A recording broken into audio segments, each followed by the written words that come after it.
of those settings work. But anyways, we're spooling up slowly but surely. Shirley? Don't call me Shirley. Oh. Yep. Okay, that's going. How about we kick off with the intro and then Perfect. We'll do some chatting. From the Great Basin to the Rockies to the four corners of Utah, Colorado, Arizona, and New Mexico, this is KMMU Main Street Media Utah coming to you live. You can find us on Rumble, YouTube, X, Facebook, and our website, kmmu.org. Please join our hosts, Jared and Holly, for Political Head Trauma, where if Head Trauma had a podcast, it would be just like this. Take it away, Jared and Holly. Well, welcome everybody. Yes, and thank you, Dwayne, for recording that and taking a little bit of announcement off my shoulders. It is Friday, June 6th, and we've got June, the first week of June in the books. Also, it's a big anniversary. Yeah? What? The biggest. It's the anniversary of D-Day. Oh, how many years? June 6, 1944. What are we looking at? 81 years. Really? Wow. Is it 81? My math is hard, so 61. Hold on. 60 in there. 81 years. Nice. Wow. Yeah. So it's a heavy day. Let's go ahead. I got it pulled up here. Let's go ahead and talk about some of the stuff that happened that day. It's over 10,000 casualties on our side and 4,414 confirmed deaths. That's on our side. That'd be U.S., Brit, Canadian, and all. I think Belgium had we'll just go through them. UK, United States, Canada, France, Australia, Czechoslovakia, Poland, Netherlands, Norway, New Zealand, Greece, South Africa, and Southern Rhodesia. Now, South Africa came in with the Brits. Southern Rhodesia came in with the Brits. Greece was one of them budding countries that, of course, Germany invaded fairly early on or bumped up against early on. Norway, the Netherlands, Poland, all those guys. Poland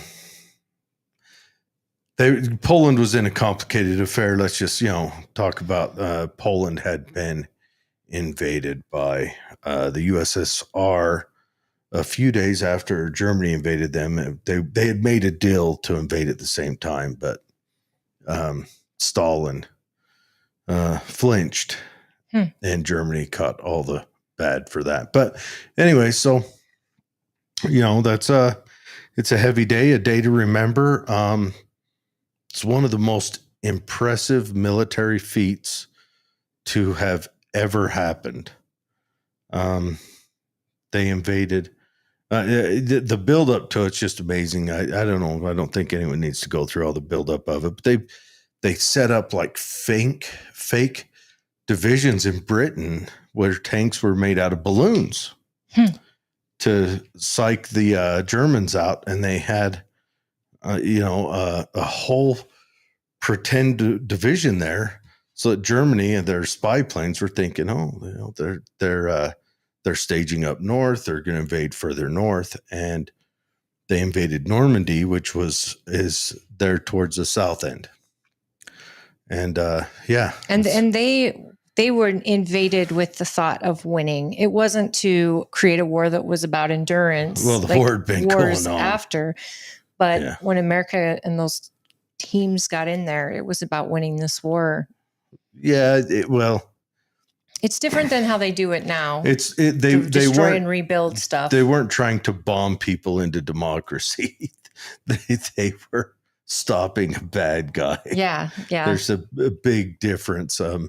I'm still an unbeliever on the theory that bombs deliver democracy.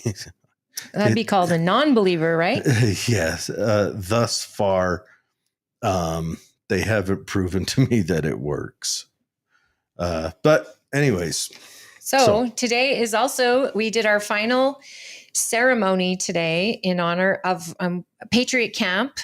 We had the best camp ever over at Burt Brothers, and we had so many kids, and they did a number of honors to our military and all the different divisions. And it was so beautiful to watch these young kids and these teenagers pay tribute. And through the Patriot Camp, it was fantastic. Lots of volunteers, lots of kids enrolled, and it was so much fun. But it was a very busy week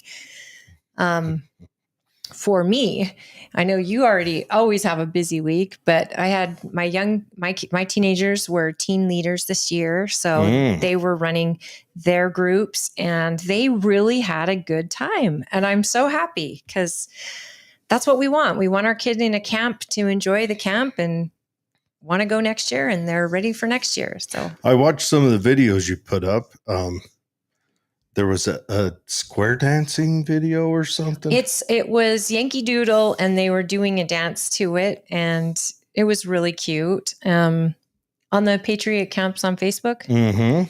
Yeah, if you guys want to check it out, we did the whole thing live. We streamed it live for the ceremony, and a lot of our audience members, they stood up if it was their military branch during the military songs, where you pay homage to the Navy, Army, Air Force, Marines, and Coast Guard. It was way cool. We didn't have Space Force because that's not in the song yet, but we did a day where we taught about Space Force. Okay. And so I have a cousin's husband who's in Space Force. And it's so cool because our local military donated swag from their group for us to give the kids. Oh, good. So it was really cool.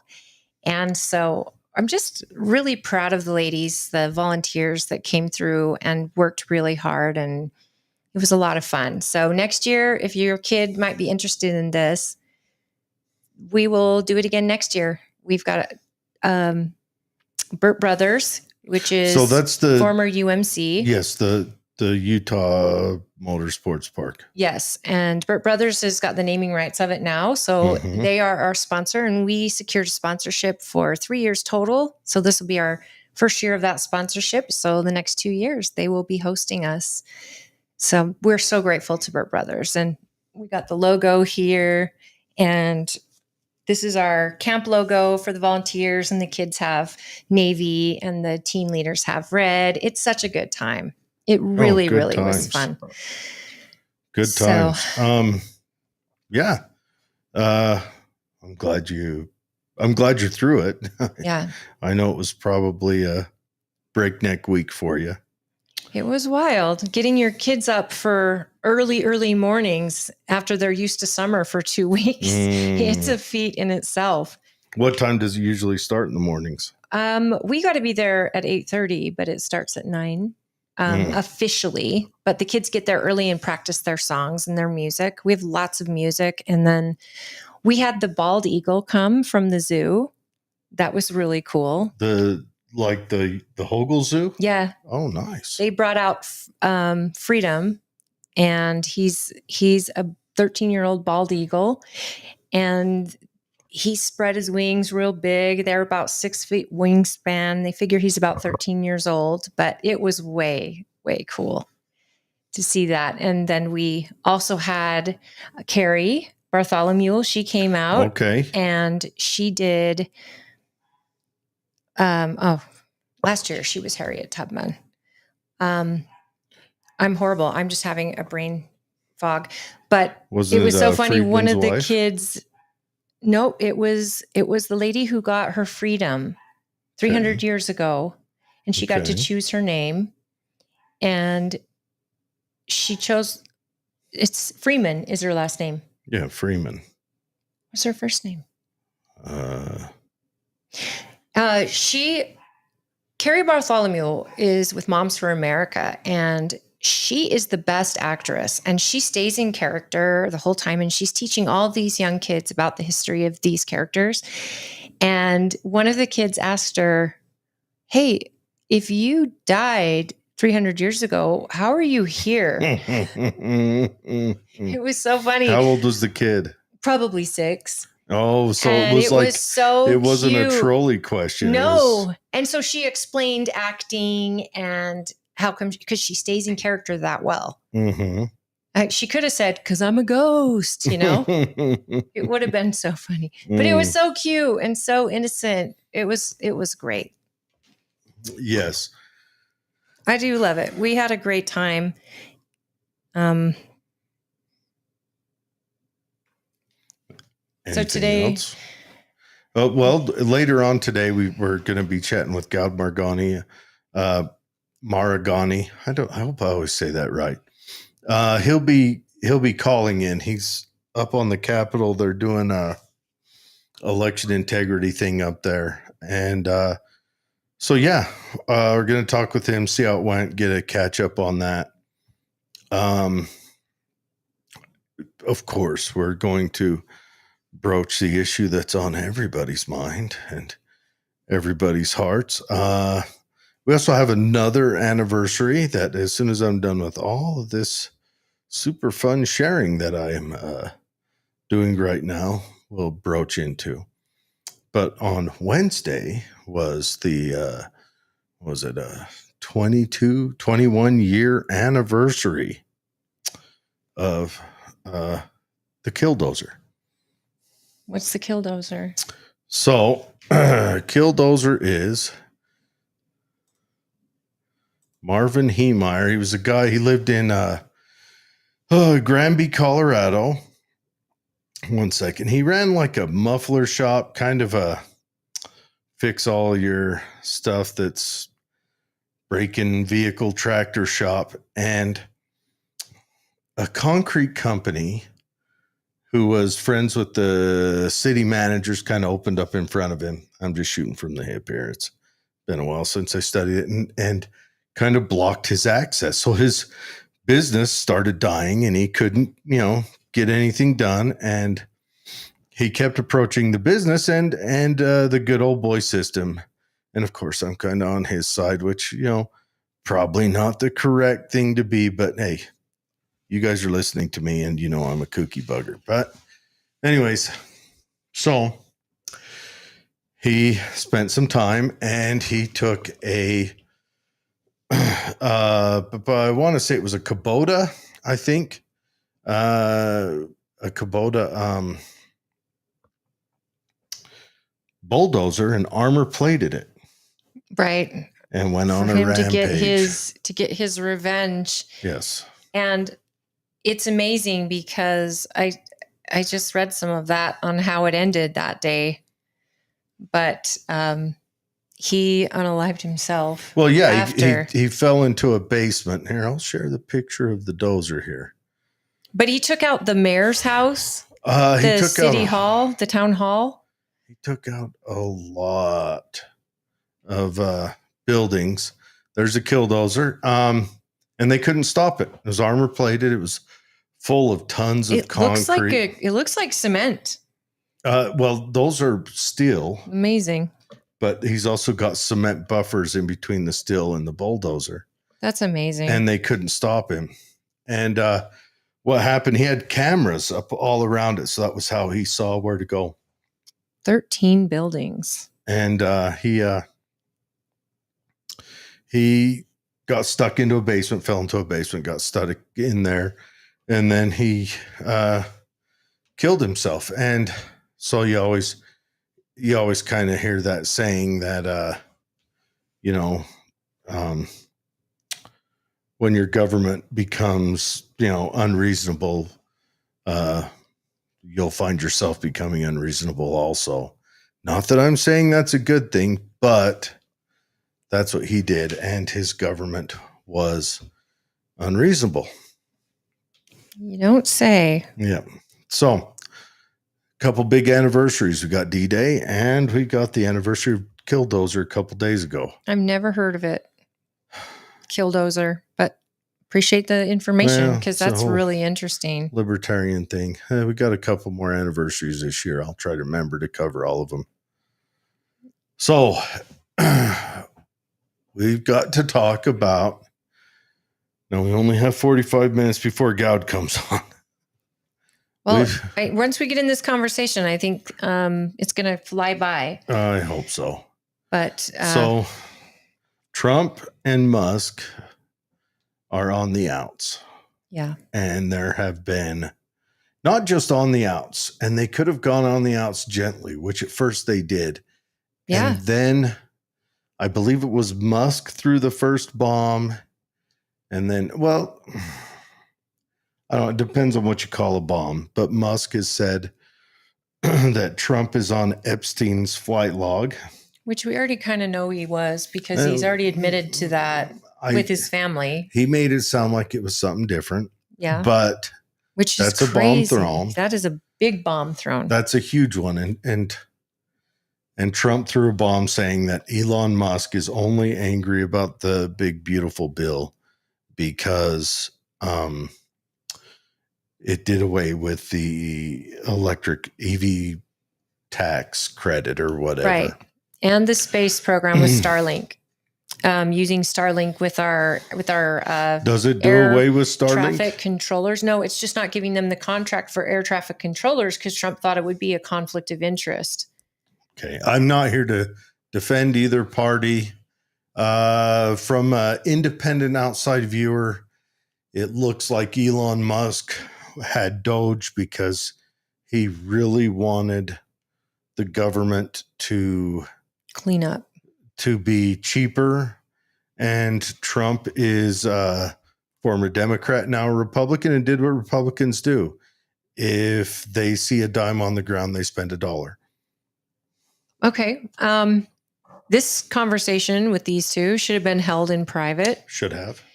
And I mean, Elon's been pretty upfront about saying, I won't invest in politics again. And I know he's had a meeting with Mike Johnson last week when he was in the White House. I mean, this is all happening like this week. And earlier in the week, he was in the White House being wild. Honored. The happy goodbye. And so when he talked to Mike Johnson, he told him what the problem was he's had with the bill. And it's not cutting enough, even though it's cutting the most it's ever cut ever in the history of the United States. However, I think there was a mandate during elections, and I'm with you. I kind of see both sides here. Elon invested a lot of money, and at the risk of his own business. Oh, he sacrificed. Yes, he truly did, and he should be given an award. 100%, most important man alive, without a doubt.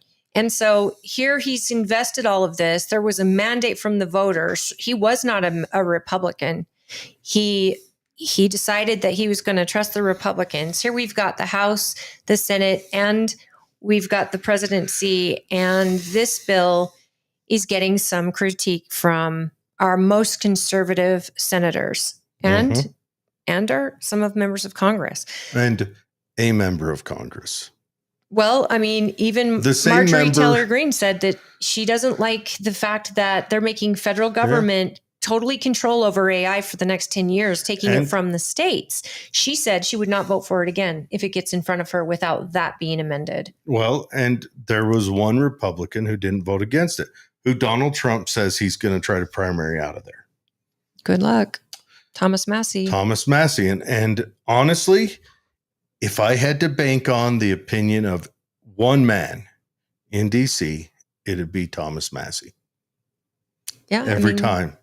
I think that with the waste, fraud, and abuse that Doge found, with the work that Elon did with his team, the sacrifice, he absolutely. Tesla's on life support. And at the end of the day, I don't like that it was done on, it almost feels not real. The public thing. Okay. All right. So we'll get into that. A lot of people think it's that old 35D chest, whatever all that means. It just doesn't feel real. It almost feels staged. But Elon Musk isn't the same as other people and social cues and things like that. This could very well be real. I'm not saying it isn't, but it just, man, the bombs just started getting thrown. And what the White House is saying is that this is the biggest cut in history, and they need to raise the debt ceiling at least for the next year. The senators who are very conservative are saying we're not voting for it as is. We don't like that AI is being, completely controlled by the federal government. States should be able to do their own AI. Which in a lot of ways bums me out because it's got the Shush Act or the Hearing Protection Act, which is going to remove suppressors from NFA taxation. So that means suppressors would just be open. Yeah, but that should just be removed anyway. There's also bad news coming down the pike that they're talking about absorbing the ATF into the DEA. And well, there we go. And then we'll just have two shady organizations working for the price of one, or one working for the price of two, however you say it. But again, ask me why I'm black-pilled. I just don't think, the Republicans will let me down every time. They get all these cuts and they start talking about we're going to lower taxes, meaningfully lower taxes without raising the debt ceiling. And we're going to do all this. And then they put in a big old pork-laden bill. And I'm like, and all those and cuts it's still only passed by one for vote. Nothing. They're all for nothing. And the Senate needs a 60. They need to get 60 votes for this. Which and founding Rand Paul father is not on it. Which founding father would be happy with where we're at? None. Maybe would be. Hamilton. I don't even think Hamilton would. No, I really don't think Hamilton would be happy. I don't know. If we only had the House, the Senate, the presidency, and the Supreme Court, we would would win. If only I could get a tea delivery here to the Great Salt Lake so I could dress up like a Native American and go throw it in there. We started a war over tea, the tax of tea, and other small taxes. I can't even imagine what the Sons of Liberty would think about the stage we're in now. And I want very much for the Senate to pull this bill apart, take what's good from it, amend that they disagree with, and send it back to the House. I want Trump to get a win here, but I'm so sick of these giant bills that come through and everyone's got their pork in there. And Thomas Massey, Rand Paul, even Mike Lee, they're suggesting alternatives that would garner their support and that would bring people like Elon in. Why are we doing this all at once? Why not take this piece by piece? If we have to raise the debt ceiling for the next year so that we can get everything passed through, then at the very least, cut the 1.9 trillion. Make sure you're cutting, and keeping your foot on their necks, because this endless debt ceiling going up is just, it's a given. It's a given. And Republicans need to remember this support is a gift from the people of this country that will be taken away in less than 2 years if they do not get their poop in a group. And this split. It's horrible. Is it damaging? I don't know. Maybe it's not damaging. Maybe they made a deal and said, you know what? Elon's like, man, I'm dying over here. And Trump's like, let's have a fight. Let's throw bombs. Maybe that's what it is. What end? Would it be to make Twitter more famous? No, to maybe make it. Twitter doesn't matter to Elon, I think, near as much as his business is thriving and not being firebombed.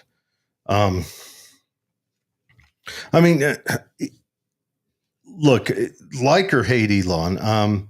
I like the guy just because he's kind of a interesting guy. I don't obviously know him personally or even know what's in his heart or mind or anything, but I think he was pretty upfront with what's in his heart this last election. He became the most important person alive when he bought Twitter.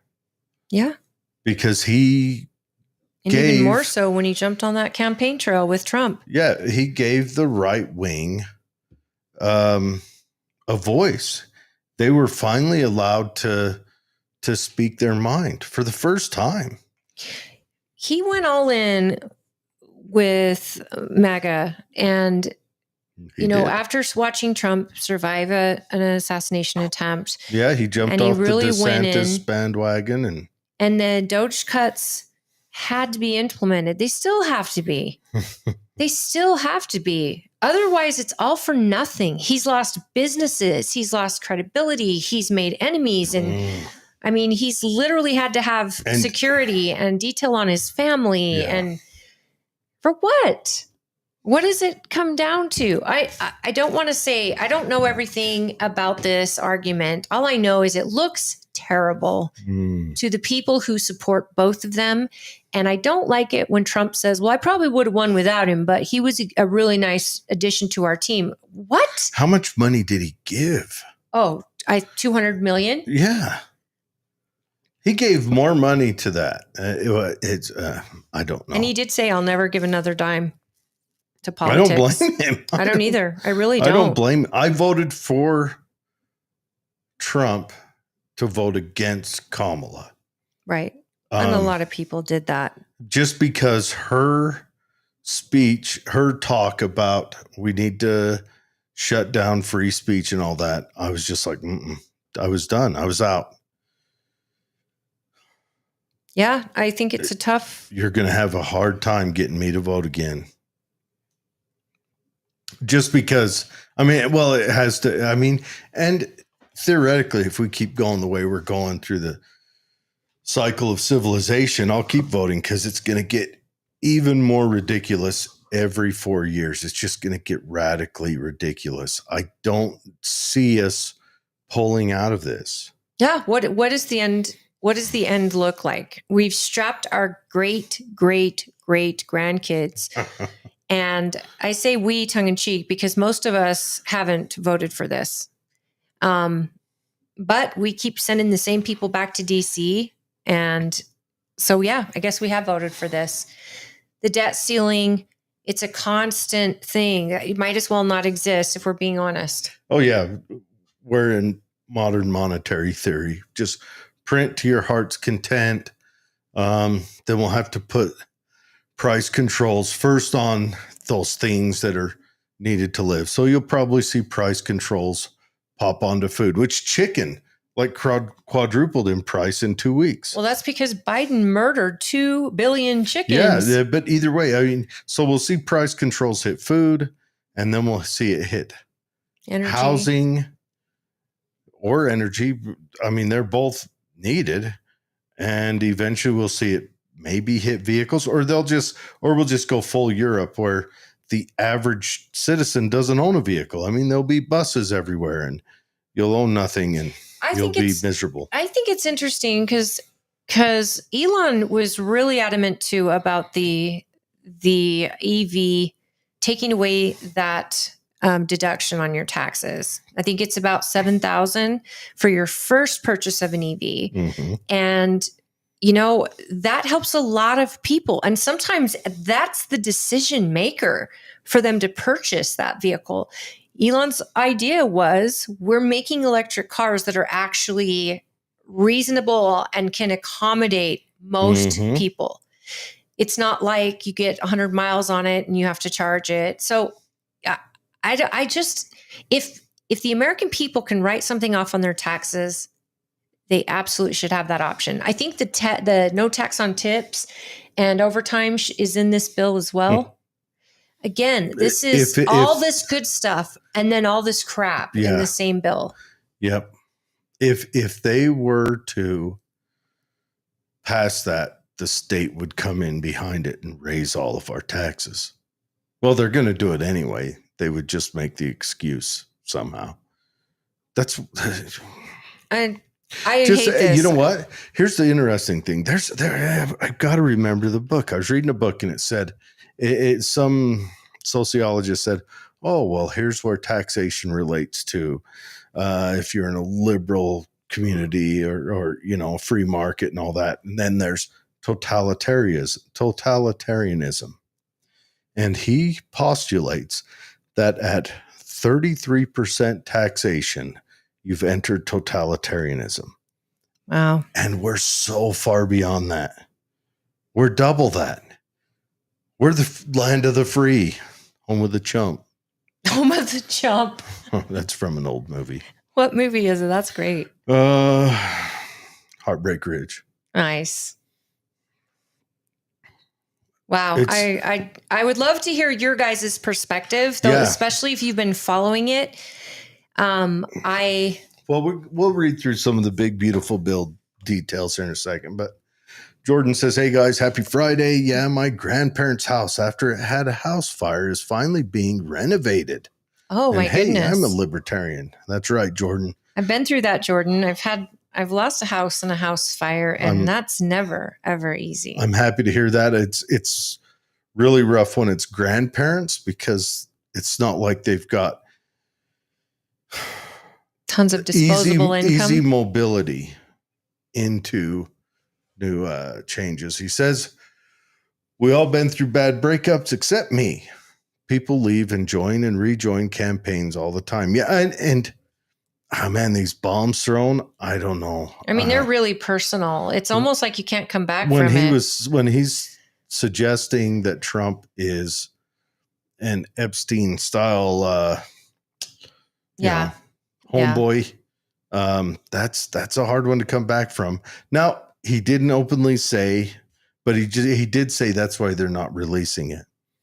And then everyone's like, "Well, why don't the Democrats release it?" Well, because I'm sure all the leading Democrats are on there too.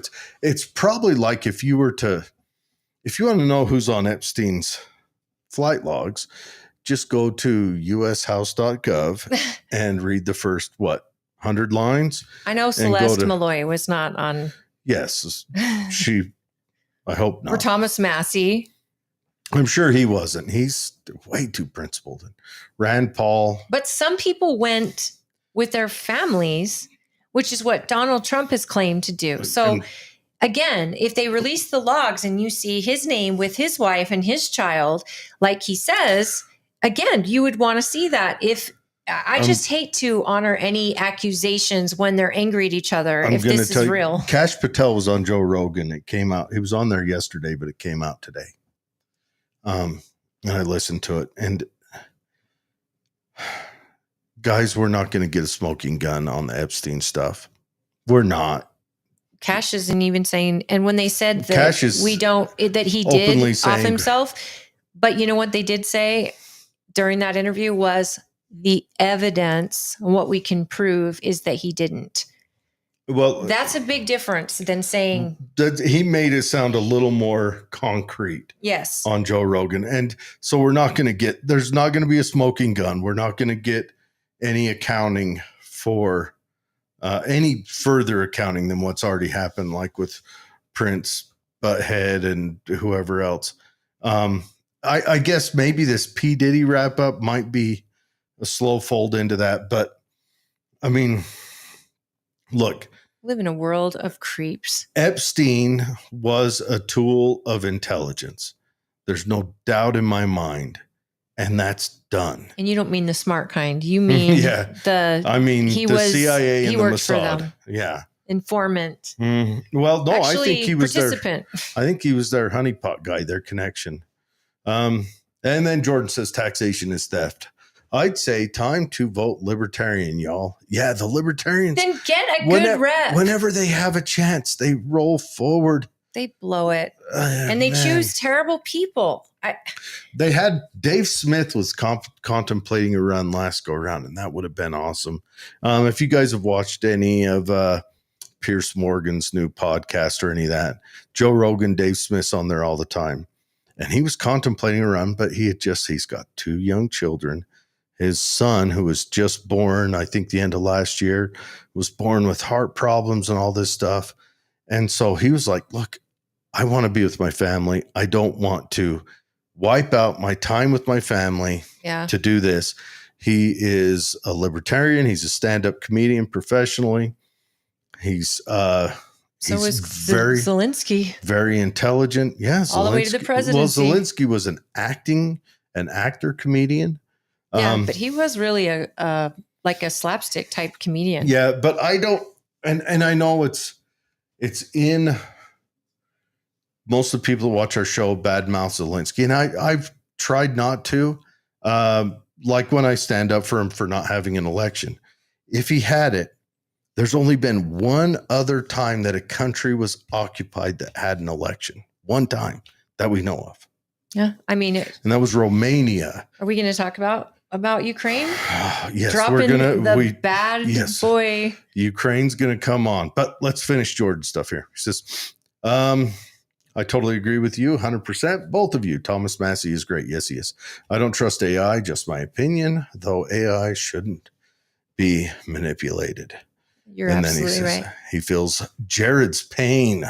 Then he says, I'm awesome. Well, thank you, Jordan. You just love Jared. I feel left out a little bit, Jordan. Holly is the beauty, and I'm the brains. The beast, I thought. I'm Master Blaster here. She's the pretty one, and I ride around on her shoulders saying, not pig shit energy. I don't know what you mean. Of course you don't. I do appreciate that compliment, even though today I look like I've been in the sun all day. And I got some sun. We had our company golf day on Wednesday. Nice. And how was it? It was a good time. A little early morning drinking. Yeah, that's what it was. I think golf is the only reason that you drink before 10 a.m. Kicked it off with some vodka and coffee, then Arnold Palmer, then some monster drink, and then another Arnold Palmer. And I was like, man, I hope we eat soon because I got to try it. What's an Arnold Palmer? I thought it was just tea and lemon. But is there alcohol in this Arnold Palmer you were having? Yeah, it's Arnold Palmer Spiked, I think it's called. Yeah. Okay, I see. And Jordan says Holly is awesome also. Thank you, Jordan. I appreciate you. So this year-long thing, okay, Ukraine, hats off to you. They planted unbelievable drones on trucks like within of a year-long time period. Russian trucks. I don't know if the drivers were in on it or not. The trucks were owned by a DJ company, and they had those trucks sitting, one parked right in front of their Secret Service. Ooh. And they were rigged so that if someone tried to break into them or open them, they would explode. So this took a year of planning. Some serious stuff, but thanks. Yes. Sorry, Patriot Camp. Jordan says he loves the shirt. That's why Holly's looking like a Muppet right now.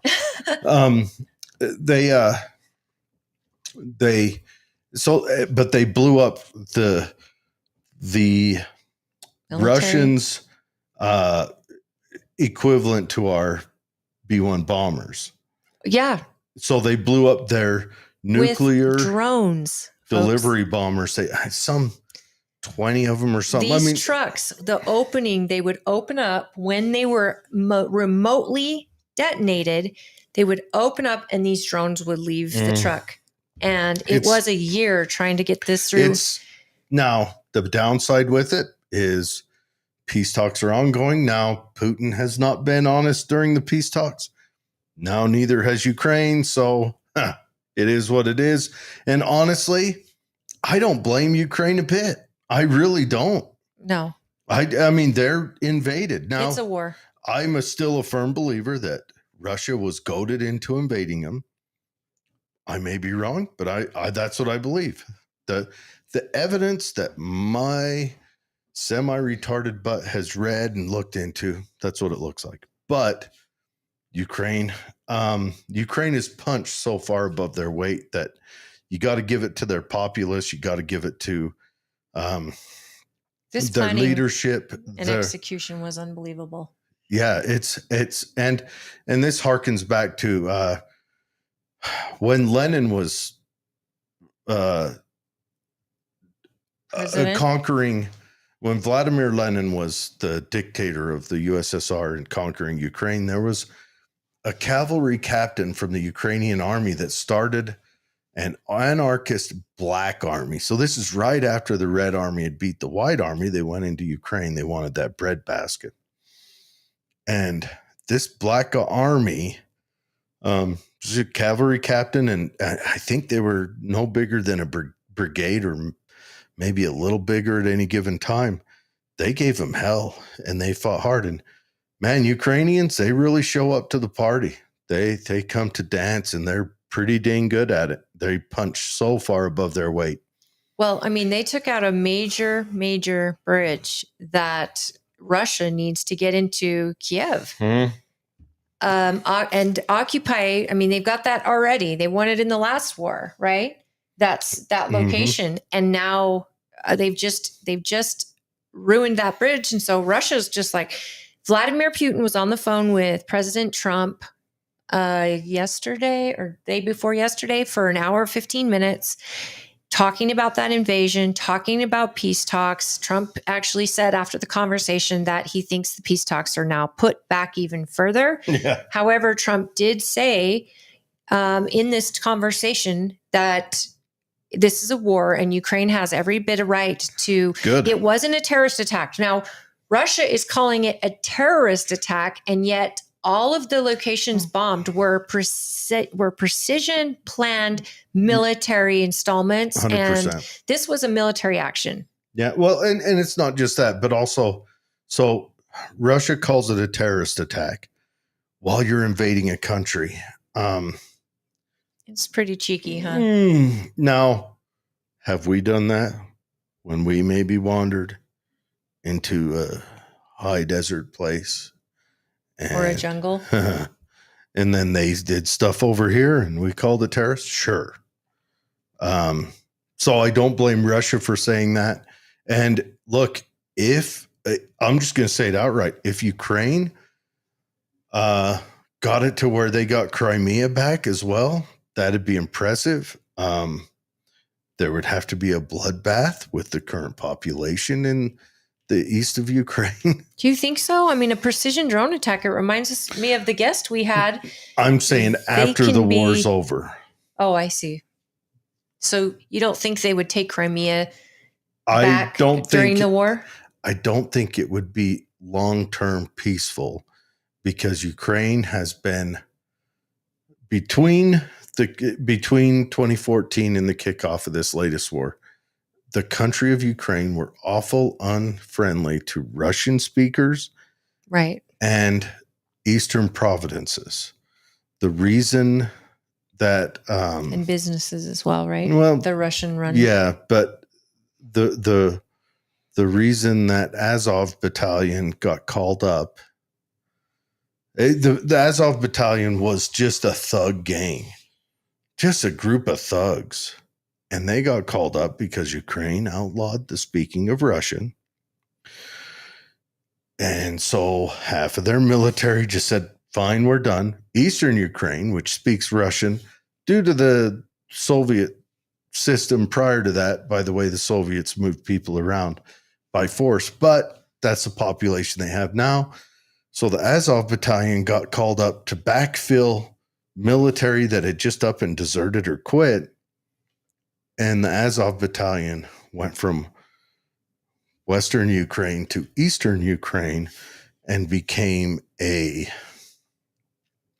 insurgent fighting force, I think is the way they would explain it. But wasn't it more like the KGB where they were murdered and tortured, or no? Well, they were actually shelling cities. Yeah. Okay. Between 2014 and, well, it's that recent the then. kickoff. Yeah. Wow. Well, folks, we want resolution there. We definitely want resolution there. But it's I don't blame Ukraine. I'm glad to see Ukraine fighting back. At the same time, I don't like that its talks are going to be further out, if they happen at all, and that our country, I did not like Lindsey Graham going over there. Do you know that he turned in an expense report for that trip? He was there for only a couple days. It was over $400,000. That's it? That's all Lindsey Graham for spent? Lodging, and I think he had to pay for his own food. What the heck? Even if you were staying in the nicest place there and you flew first class, you're not at $400,000, and that's just for Lindsey Graham. There were two senators, a Democrat and him. Oh, good. I mean, there's never been a war Lindsey Graham didn't want to jump on the bandwagon and make some money for. And he dropped Trump's name, saying the president wants us to continue and wants Ukraine to win. How is that helping with the peace talks? Trump's been trying to get on with Vladimir Putin and trying to get both of them to the table. And I just, as bad as I want it to happen and have everybody get their peace of mind over there on both sides, I'm so tired of the killing. That's too bad. It's a generation lost, and Europe's going to bleed again. So big, beautiful bill. All right. I haven't read too much into it. I've just listened to what other people said, but it looks like it's going to extend the Tax Cuts and Jobs Act. It says that act predominantly benefits upper income earners. Of course, I'm reading off Wikipedia. Right. And So- this act helped a lot in the middle class. And it also helped businesses, people that own businesses. And what we saw when this was first put in, a lot of businesses hired more. They gave raises, bonuses, and those tax cuts were going to expire this year. Okay. So and that's why they were redoing it. I don't know. We'll have to see what our taxes do. Over 500,000 in income, your tax rate would go up, from what I understand. Okay. So, and I'm sure it helped out.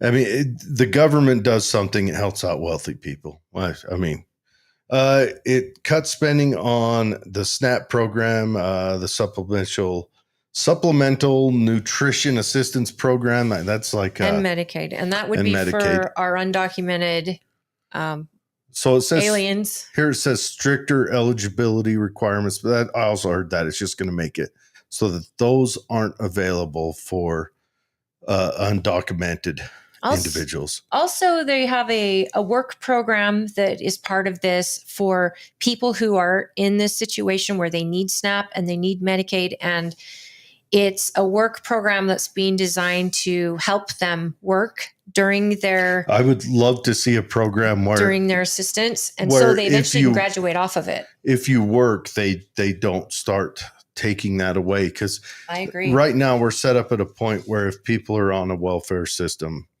they won't get a job because they automatically make more off the welfare. We need to figure out you how go to... from minimum wage to $9 an hour, and you lose your entire SNAP because you make too much money. $9 an hour that's not enough to pay for Absolutely toilet paper and paper towels. That's ridiculous. So yeah, I would say we need to set it up so they actually have a higher rate of assistance as they move into comfortable, and then as they start getting to where they can afford life, then it draws back. Yeah. And that also is trying to have job training and jobs that are better paying. And then the thing is this welfare program is meant to be temporary. And I don't want to end welfare at all. Yeah. I've had to go on it in my life. And if it wasn't there for me, I don't know what would have happened. I would like to see them, do something. I would like to see, and right now, like our college system is set up in a way so that the top colleges still only pull from the wealthier class. I'd like to see it set up to where if we're going to have our elite colleges, we need to have it so that it at least goes off merit and try to hit at a lower class people. I just think merit total. If people have the merit to do it, I mean, a lot of them, they take people that can't even pass the first year. I would like to see. They take their money anyway. I'd like to see our government quit giving money wholesale to colleges and let them apply for grants. Like if I wanted to do something, I would have to. $150 billion for defense spending, and I also heard that the military is drawing back on personnel and leaning heavier into equipment. So, like, that's what I've heard, that the military is right now, one, it's full for the first time in 4 years. But but I think that's a smart move. I think we're going to see military maneuvers, and they're showing us this in Ukraine and Russia. drones are the future of warfare. That's where it's at. And smaller drones, not just like the Reaper drone is huge. It's bigger than like the airplanes at the Erda airport. It's huge. It's 40-foot wingspan or something like that. So Yeah. Do you see here when it says well, let's go through the provisions? Let's go. We got scales back clean energy, tax credits. I don't know. Positive, negative. We'll have to see how that works out. Inflation Reduction Act increases state and local tax deductions to 10,000 from 10,000 to 40,000. I have no clue what any of that is. That would be your ability to do deductions on your taxes so that, for I think mortgage and things like that. Oh, okay. So you're actually going to be able to deduct more out of your federal income tax. That with helps this. me out. 10,000 to 40,000. That helps me out a lot. Congressional Budget Office, even though that's ridiculous, 10,000 to 40,000. None of those people buy houses or anything like that. I mean, where's that going to really affect them? The 500,000 and less, that'll affect those people making 100,000, 200,000. It just gives them a little more money in their pocket. It does, but we need to, I mean, not that the people making that amount pay much in taxes, but still. Are you kidding? Yeah, they're probably paid. It's quite a bit. Well, people making 10,000 to 40,000? No. This is, I think, the amount. Oh, okay. All right. I was confused. Is that what it is? Because I thought that's what it was. That your from 10,000 to 40 increases state and local tax deduction from 10,000 to 40,000 in deductions. Ah, okay. The Congressional Budget Office to add several $1 trillion to the national debt of the United States. Go Doge. According to a CBO preliminary estimate, it would cause 8.6 million Americans to lose Medicaid coverage by 2034. Now, do you see why? 5.2 million due to work requirement provision. Good. That goes back up to how they're going to fix that SNAP program and Medicaid. Also, we may have just gotten a real number for how many illegals are in this country, at least for those they've found on the program that they're eliminating. It's all in how they word it, guys. So if they're saying that they're going to, you're going to lose Medicaid coverage, 5.2 million because of the work provision, or, 8 million, 8.6 million. They've already said they're going to get anyone who is not a citizen off of that. So that could be 8 million people right there.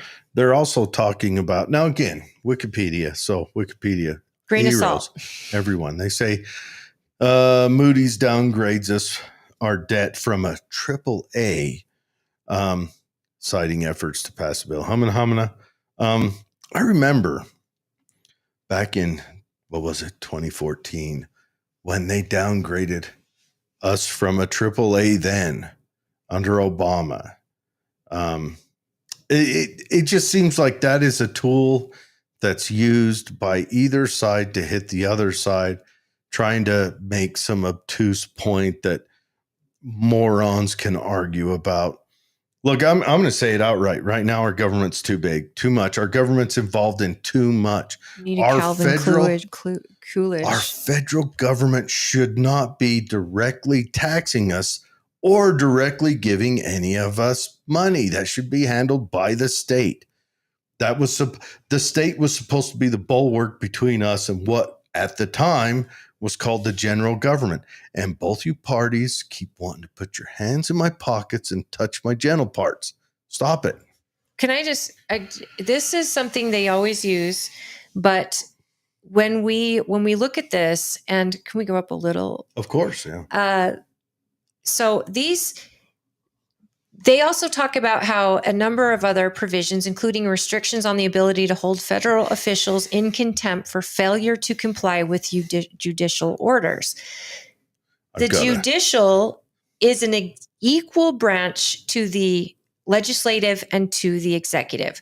But that's the Supreme Court. That isn't these other courts that are literally stopping the CEO of this country from protecting the common good.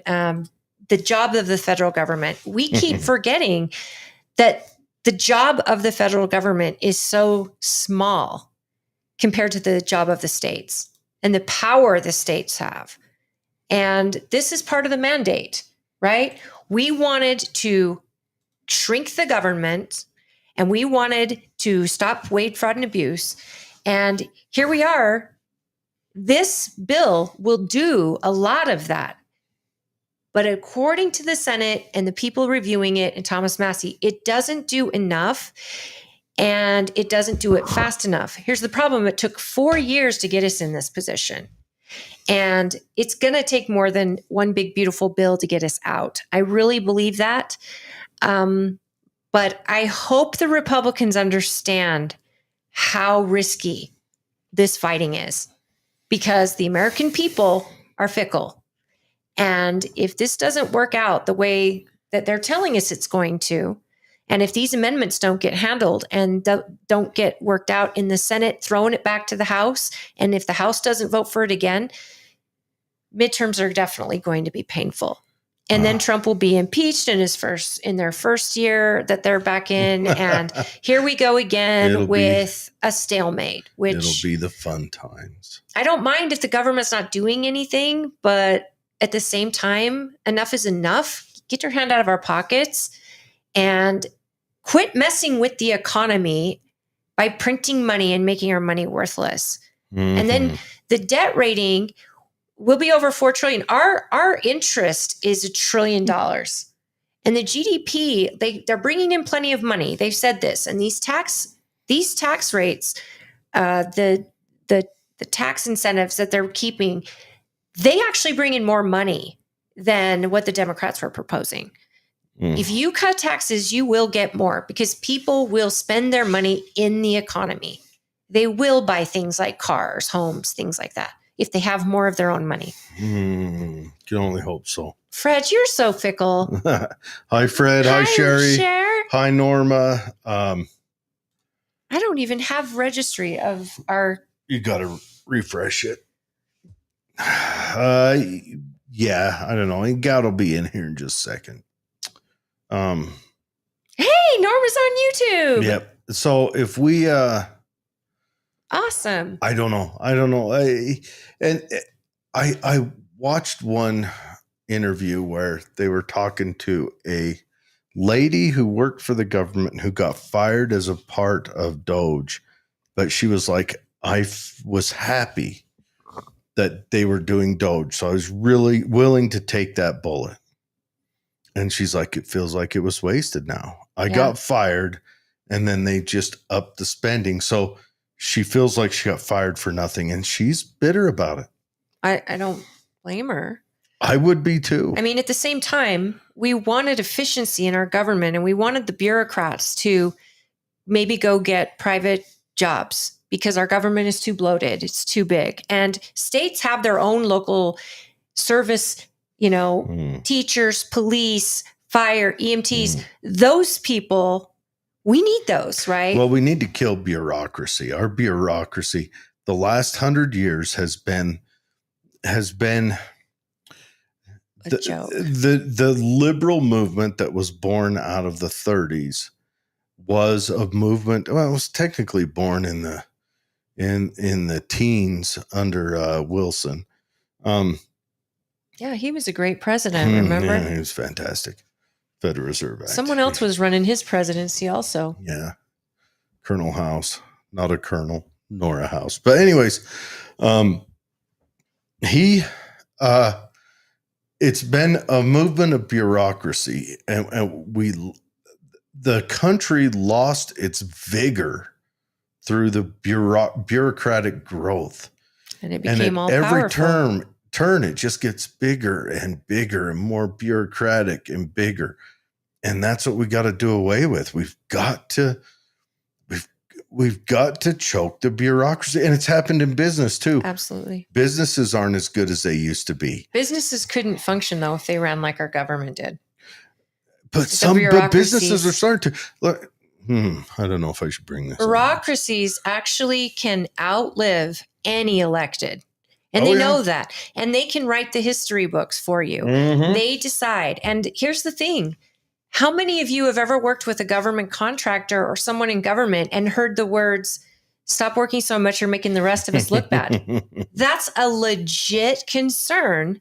And Yeah. I've heard it from multiple people where they're like, I go in, I'm ready to do a job, and I'm told to slow down because that's not how we do things here.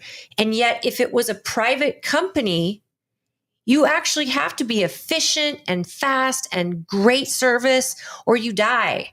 Your business dies in the first 3 years. Our government does not run that way. I mean, they're still using programs from 60 years ago, before the computer was actually on everybody's lap or in their hand. We're drowning. Bad systems, bad accountability, and the people at the top of these departments. Who's to say the FBI can't write a file that shows you proof that Epstein didn't do what he did? Well, who's to say that Cash Patel said that? But what I'm saying is Just Cash to Dave. gets the file he's handed when he takes over, right? Yeah. And who's to say that file isn't absolutely burdened with Bravo Sierra? Yeah. All right. So we got Goud coming on. All right. Goud, how are you? Okay. No sound. No sound from Goud. Let's see. Maybe Goud, can you check the little dots by your name and see what speaker you're running off of? I have to do that on mine. He'll be back. Okay. Goud, he always come back. Let's talk about what Goud is going to talk about today. Give him an introduction. Goud was in at the Capitol in there. They had a little, I don't know the ins and outs of it, but they had a little meetup up there about election integrity. Nice. In the state. Which, look, you can't argue with the fact that having the lieutenant governor run the election, their own elections, that she is the lieutenant governor in is not a good thing. And however, I would say we could have the previous lieutenant governor do it, but Utah's pretty statistically sound on making their lieutenant governor governor. If we got a secretary of state, which has been proposed, someone has to run their election. Like, do you want someone elected to run your elections, or do you want someone appointed to run your elections? It's tough. I look, I'm not smart enough to figure out the answer, but that would probably be better. Can I make an announcement before Goud comes on? So they had the Utah House Majority Caucus, which is the Republican caucus, held a special leadership election to replace Majority Leader Jefferson Moss, who resigned from the legislators following his appointment to Executive Director for the Governor's Office of Economic Opportunity. And the following representatives have been elected to represent positions for the remainder of the 25-26 term. So the new House Majority Leader is Representative Casey Snyder. House Majority Whip is Representative Candace Periucci. And House Majority Assistant Whip is our very own Bridger Bollender. Outstanding. So for a young, pretty new elected official out here in Tooele County, and to get that opportunity is huge. And we're so proud of him. And Bridger is a heck of a stand-up guy. He really is. Goud, let's do a mic check. Let's see if it works now. Can you guys hear me now? Yes, we've got Goud. All right, everyone. So Goud, you were in at the Capitol today. What did you have going on? What was... Yeah. Okay, before I start, just so you know, I also have Doug Blair here from the Public Interest Legal Foundation. Okay, hi, Doug. Hello. Hi, Doug. How you doing, guys? Great. Good to meet you. Wonderful. Great to be on. Yeah. Excellent. Yeah, I thought, so I'll just give you a quick rundown of what happened, and then I thought Doug could speak a little bit too to your audience. We filed a lawsuit today on behalf of Phil against the lieutenant governor for violating the National Voter Registration Act, a federal law. And the reason she's violating it is because she is not providing the full voter registration rolls for Utah. She is withholding about 40% of them from the public, and we have a right to see them under federal law. And the reason that Congress gave us that right is so that we can make sure that our votes are being protected, that they're properly keeping those rolls updated, and that they're making sure that only people who are eligible are on there. And so that's what happened today. Do Are you these- think? Oh, well, do you think that she's withholding them because some shady stuff went down, or do you think it's just an Or oversight? Are these people asked to not have their information published, or is that not an option? Yeah.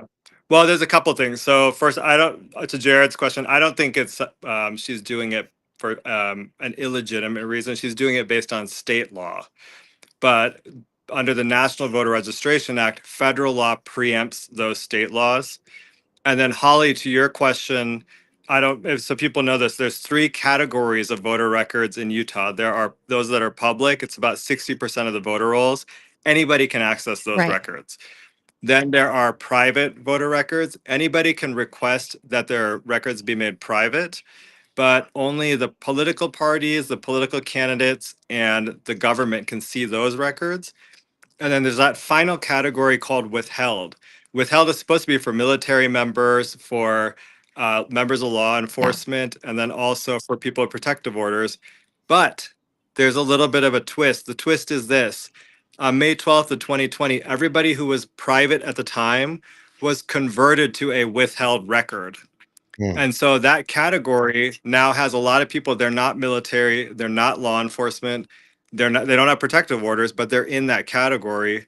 Just to give you a sense of how big that category has become, in Salt Lake County on November 3rd of 2020, there were about 100,000 people in the withheld category. And the only people that can see those withheld records are government officials. So just think about, we have no idea what those look like right now. Are they being properly maintained? We don't know. Nobody knows. We have to trust that elected officials, our government officials, are properly maintaining them without any ability to be able to check that. So I know a few teachers that are also on that list. They don't want their voting record to be made public because they don't want it to affect their ability to do their job. They don't want the UEA to know they're Democrats. Right, pretty much. And I know a lot of law enforcement exactly the same. So are you guys suing so that you can get those rolls published, or are you suing so that they can be given to political candidates? No. Let me give you a couple clarifications. Okay. The first is that the lawsuit does not seek people who are legitimately withheld. So we are not seeking records. We're seeking all of the public records, all of the private records, and then the withheld records that are the withheld records that are the ones that were converted from private on May 12th Like of 2020. automatically. Yes. We're not going after law enforcement, military, protective order. They can stay in that category. It's the people that were improperly made withheld. Gotcha. So we're also cognizant of the need of people like law enforcement to keep their data private, right? So we respect that. This is about getting people who are improperly converted to withheld and getting that data so we can look at it. Great. All right. Do you know why? Let me just, what was it have to do with 2020's 2020 COVID, something like that, or was it just a data cleanup, or why they did it? No, it's statutory. I don't know why. I've looked at that, and there wasn't really a debate that happened at the time. Interesting. But let me just say one other thing. If you could just convert private records to withheld, or even public records to withheld, they could just convert all the records to that, and nobody could look at any of the records. So we have to have an actual standard that puts you into that withheld category, and it can't just be, anybody can get it. Otherwise, the entire voter roll could be completely unaccountable. Do you guys want to talk to Doug a little bit? Yeah, bring Doug on. So okay, here you go. Hello again. All right, Doug, how you doing? Doing great. Goud obviously gave a really great summary, and I think that this is an issue that should be very much top of mind for your listeners and your viewers here, because it's really unfair from a bunch of different angles. The first one is that it's a two-tiered system where, all of these political appointees, all of these politicians have access to this data.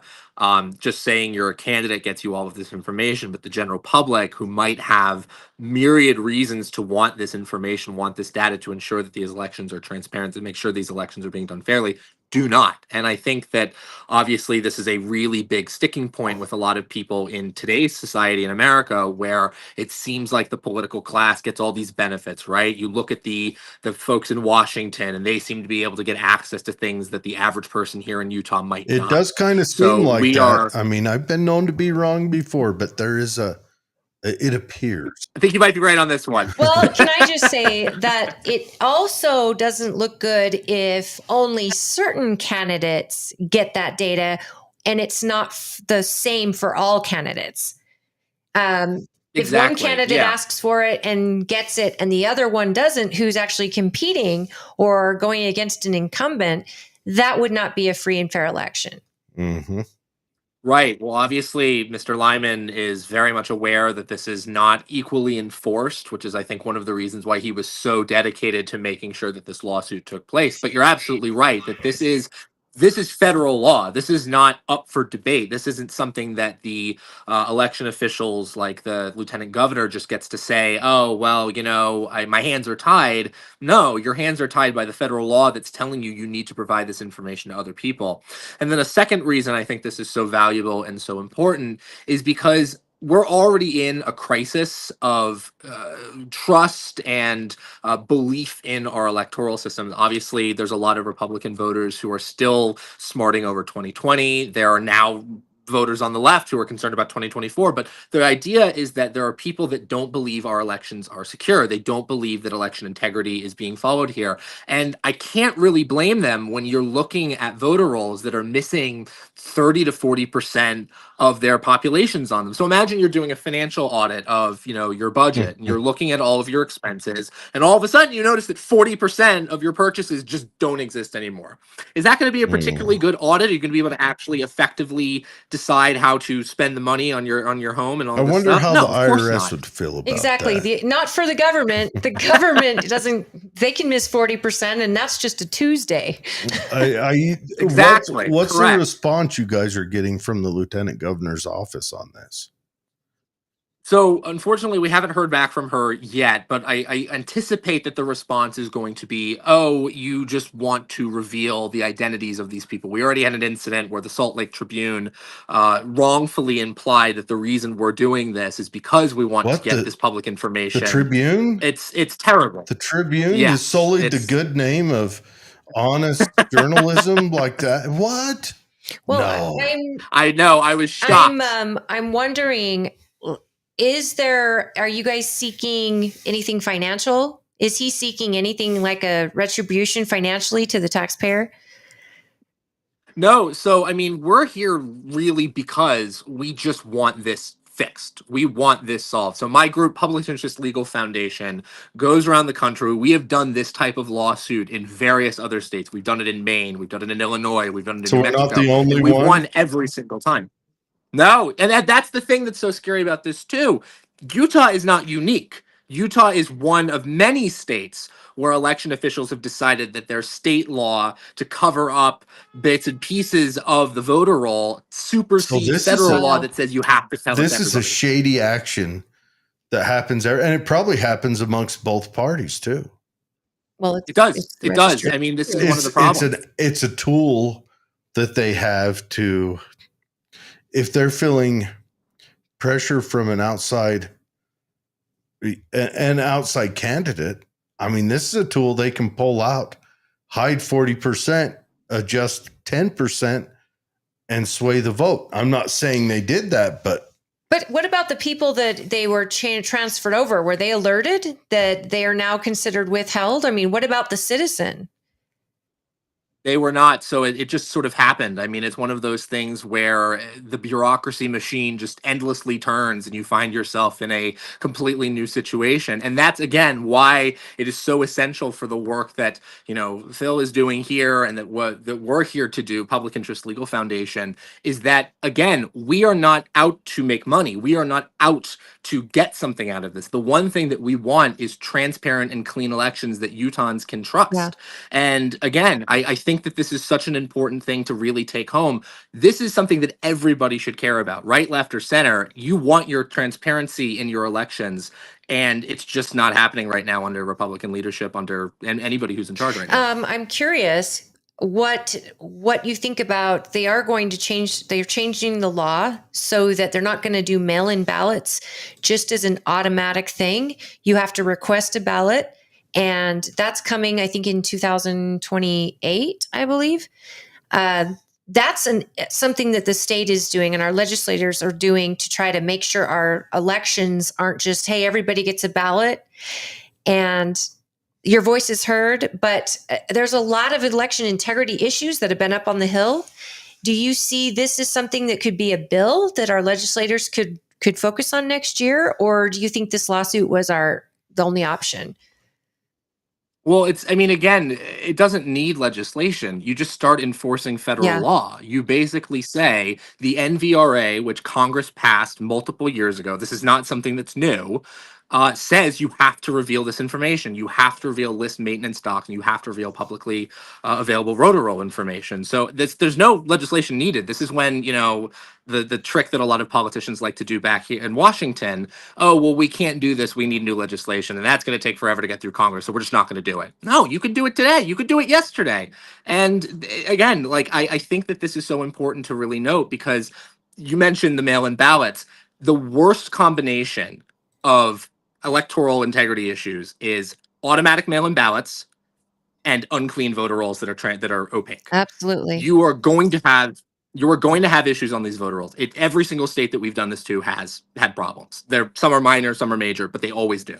So if you're sending out these ballots automatically to people and you're basically saying, you get a ballot, you get a ballot, you get a ballot, and the voter rolls aren't transparent, well, who's to say that somebody dead voted? Or who's to say that somebody who's living in a shack in the middle of nowhere voted and they actually don't live there? So there's a lot of problems. I'm looking for at disaster. Your website, and there's 349,773 deceased registrants identified. That's 1% of the population.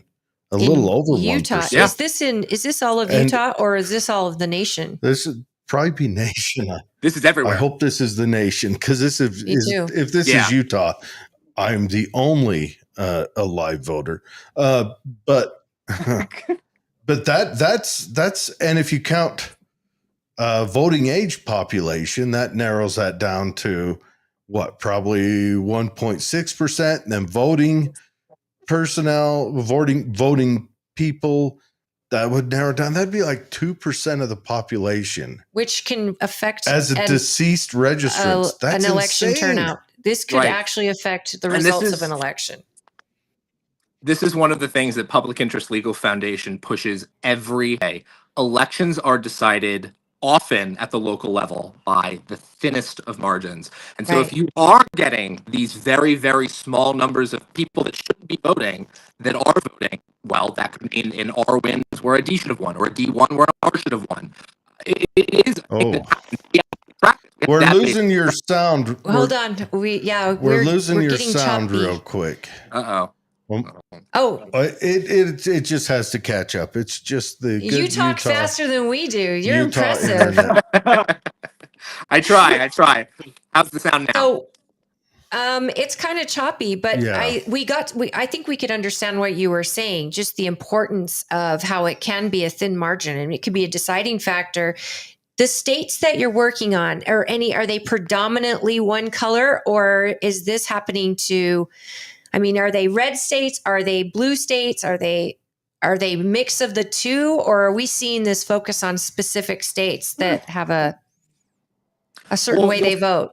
You'll find that the states that fight us the hardest tend to lean in one direction. So I'll give you an Gotcha. example of some of the states that we've been working on. Hold on. Before you give us the example, let's have you guys jump off and jump back on because the sound is choppy and we really want to hear this. Yes.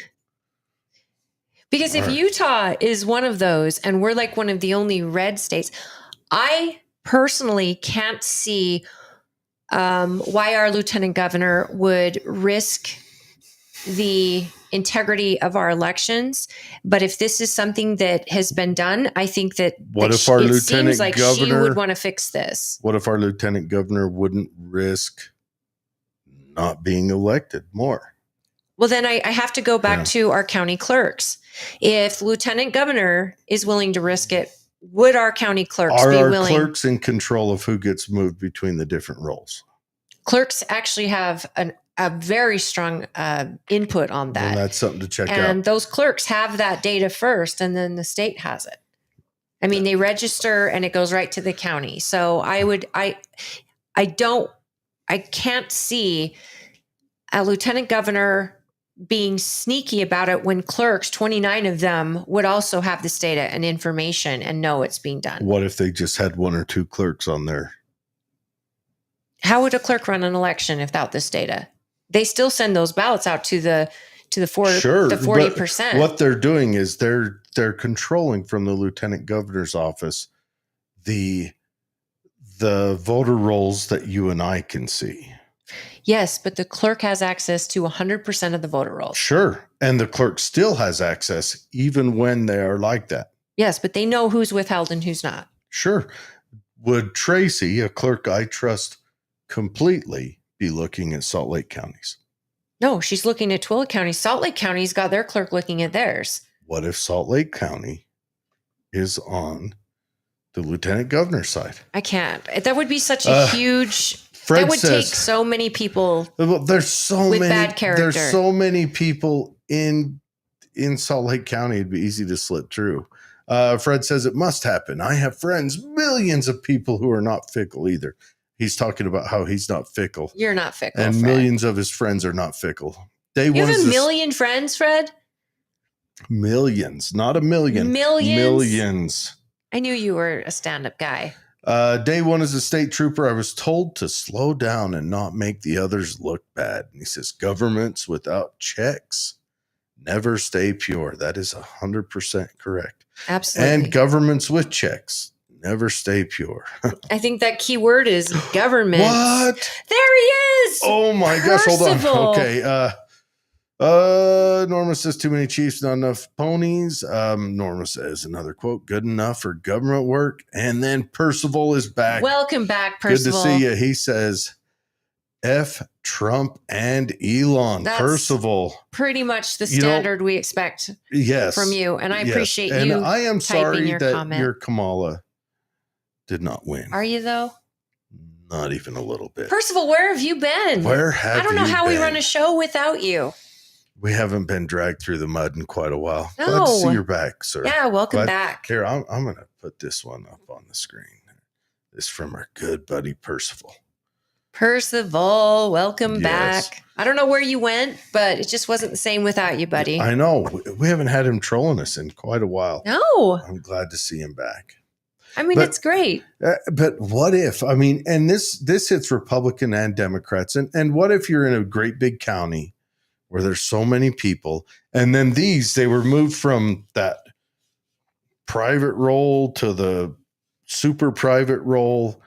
And would a clerk check on those? Ours does. Okay, you've met Tracy. Right. Do you think, I'm going to tell you this right now. I promise you, there's not another clerk in the state Nope, I agree that's with you. half Tracy. I agree. Absolutely. And all it takes is one that's not half Tracy. Well, the data is the data. And the thing is, county GOP members, they get the same list. They get the list of the people we're allowed to have, and the people that are withheld, we don't get that list. What I don't like is But if the they idea moved- that candidates don't get the If list they move if like others another do. 30% onto that list that we're not allowed to have, but they are, Right. This is the thing. Oh. The thing we're talking right now is intent. I mean, it doesn't If this even was have to done be that they do. intentionally with malice, then we have a problem. But this Yeah. was just a bureaucracy that decided that we're going to put all these people over here, and it's just whether they wanted it or not. Frankie. Then I think it needs to be fixed. Absolutely. I don't want to accuse someone's intent. I'm glad they're doing this and getting some transparency. Mhm. I just don't see a winning situation for someone doing this with bad intent. You would be caught. I mean, right now they're caught 40%. But That's a huge number. Huge. yeah, And they all vote. They all have a ballot. They all get to vote, same as you and I. I think the data access is what they want for candidates, and they get the same access. But they want the same access, and they also want the folks who were moved to withheld to know they were moved to withheld or opt it to be not withheld. But 40% is a huge number. Huge. Well, that's meaning, I think what he's explaining, that 40% are now on that roll, when traditionally it was like 10% was on that roll, or maybe close to that. That means 30% got just slid over. Yeah, in one fell swoop, sounds like. And that changes who you target. If you're running, that changes who you can check up on afterwards or adjust with. I mean, that changes a lot. I'd be curious to have Tracy's opinion on this, because she's discussed this many occasions about the withheld and people with a restraining order, people who work in government. And I still want them to be withheld. Yeah. And that's maybe the not thing. the people that work in government, but the people that are under direct I'm talking threat. about who work for the government, like teachers, police. Teachers don't want their voter affiliation. I know they don't want the UEA. We need to And- tear down the UEA so teachers And they can don't be want parents to know either. citizens. They really don't, because don't. who they vote for, as long as they're not bringing it to the classroom, they should be their affiliation should be agree. withheld if they see. And so should yours. If you're somebody that doesn't want people to know how you vote and how you affiliate, then you should have that option. You know what? I would be fine if they still did mail-in ballot, but you have to do drop-off in person. I agree. I like that. Not Drop-off bother has the to be post done in office person. in a locked box. When we, the U.S. military, held elections in Afghanistan, they did it with a fingerprint, and they dyed their finger purple. That's right. So they couldn't do it twice. Maybe. What if they had more fingers? Or what if they stole something? Don't they chop your hand off there? Then they don't have that. Maybe they used a toe, or Yeah. maybe another appendage. And they even let women vote. They did. I'm That sure. was a really big deal, I'm because sure the women that- were showing their dyed finger, and they I'm were like, sure. we got to vote. I'm sure the women voted not what their husbands told them they had to. No, absolutely not. They're actually. I Do do. you want to text him and see if he's all right? Yeah. The internet's all right? Yeah. That's too bad. It went choppy. They might be moving to somewhere else. Cannot fix sound. He can come on again in a couple of weeks. They have to go. They're at an event. Okay. So anyway, so that's what they're doing. And I completely concur. Government needs to be transparent. That's just all they're saying. I don't care what party you're with and what party's in power. I want Trump to be transparent to the Democrats, and I want the Democrats, whatever magical, wonderful person they put up next, to be transparent to the Republicans. And I think we need to clean up our voter rolls nationwide. That should be a given. We already know that 40% of people can really, really affect an election. We know that 2% can really, really affect an election. Mm-hmm. We also know they tell you there's not, but the American people have been saying it. There is discrepancies within our election process in some. Well, and it comes right down to counties, folks. As simple as a mentioned county. Maine and New Mexico, Utah. What other state did he mention? But Maine and New Mexico are both blue. Is it on their website? We can root around a little more. It doesn't look like they're, Boom. Let's see what cases say. Oh, there you go. Okay. Virginia, Okay. So yeah, we got Virginia, Mississippi. that looks like Nebraska. Oh, South Dakota. Is that South Dakota? Florida. Ooh. Wow. Alabama, Texas, Kansas, Pennsylvania, Pennsylvania. Ohio. There's another battleground state that affected the 2020 That's election. Louisiana. Is that right? It's either South Dakota Mississippi. or Mississippi. That's Mississippi. Yeah. Interesting, right? So it's I don't think this is a party issue. I think this is a complete It's an American issue. government issue. And it's state governments. Now, I'm of two minds. I do believe that voting on your local government is the most important thing. But as the federal government gets more involved in your life, like, let's remember, on your taxes, your state government's pretty cut and dry. But the feds, they like to have the IRS goons come around. So that does matter. It's the feds that kick off that in Utah. It's the feds that restrict me on what kind of Second Amendment I practice. The state doesn't have laws about that. The state used to, but the state has rather leaned into the Constitution a lot lately, and I'm rather proud of that. We beat Texas. Remember that. We're still behind Wyoming. Better state than Everybody is. Yeah. Wyoming's going to actually do one of the first nuclear reactors. Yes, they in are. this new technology. Yes, they and are. do you know why they're doing it?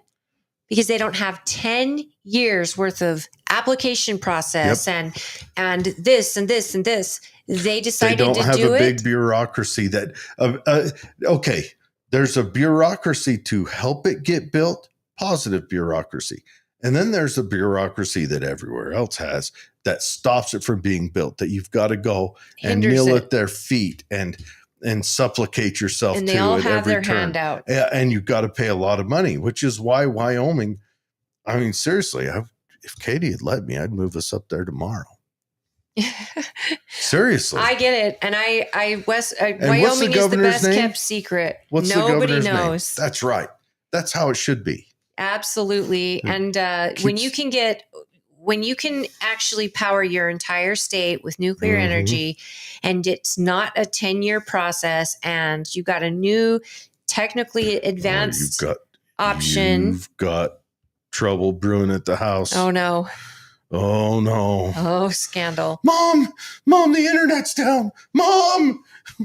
But when you've got this energy option, and then the benefit to your citizens because you are doing this energy option, and then they can sell that energy to us, Utah, and the other states, and Colorado. Well, that's another thing we should talk about. Colorado. What about that guy in Colorado throwing Molotov cocktails at people?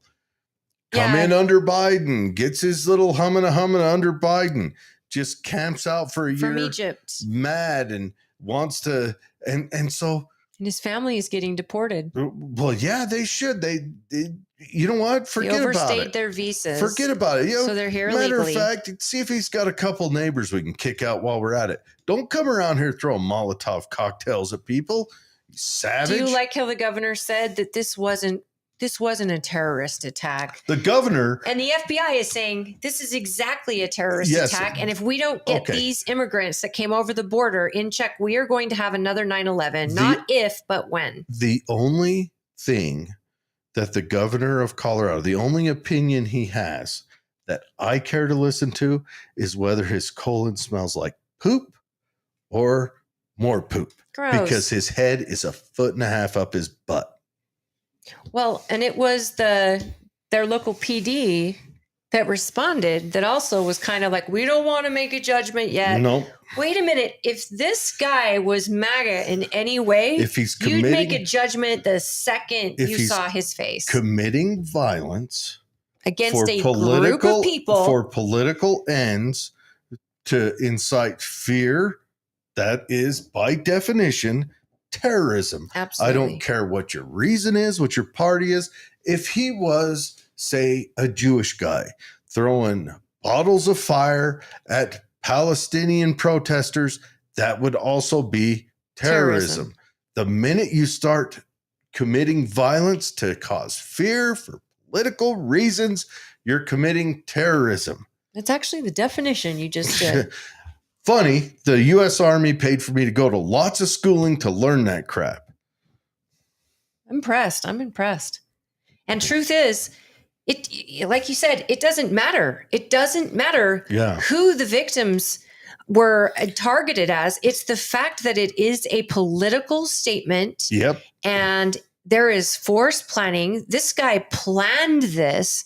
He's been on a expired visa from Egypt, and he went to a place where they were honoring the hostages and the memory and trying to keep it going. They do like weekly marches. These people. Weekly marches there about the hostages. And I don't care how you feel about Palestine or Israel. You guys all know that I've got this complicated mix of feelings on it anyway. So I'm not, jumping in on a judgment call. But that's terrorism. You tortured people because of what they believe. Burned a child and an old person. Honestly, were it me, I mean, the judgment would have been quite swift. I'd have questioned him gently. You mean for a couple hours to find out if he had homeboys, and then I would have. You would talk to him in the ambulance. Him in the ambulance. Yeah. With his last breath. Yeah. I'd have washed his face. And the government is investigating his family, but they've already ordered a deportation order because they're all here illegally. Yeah. You guys, this is one group of folks that came over. We don't know yet if he acted alone or if his family helped or in any way. However, like the FBI has said, there are millions that came across. We don't know. And from places that do not like the West in any way, shape, or form. And if we can't get these people out of here, it isn't if, it's when we have a big attack. And that should make every one of us, if you see something, say something. That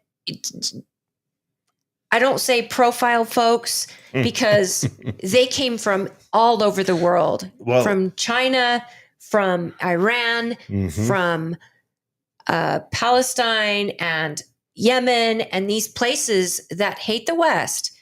And we need to just make sure that we are hyper aware, especially in large groups. I don't want you to change your lives. I don't want you to not live your life.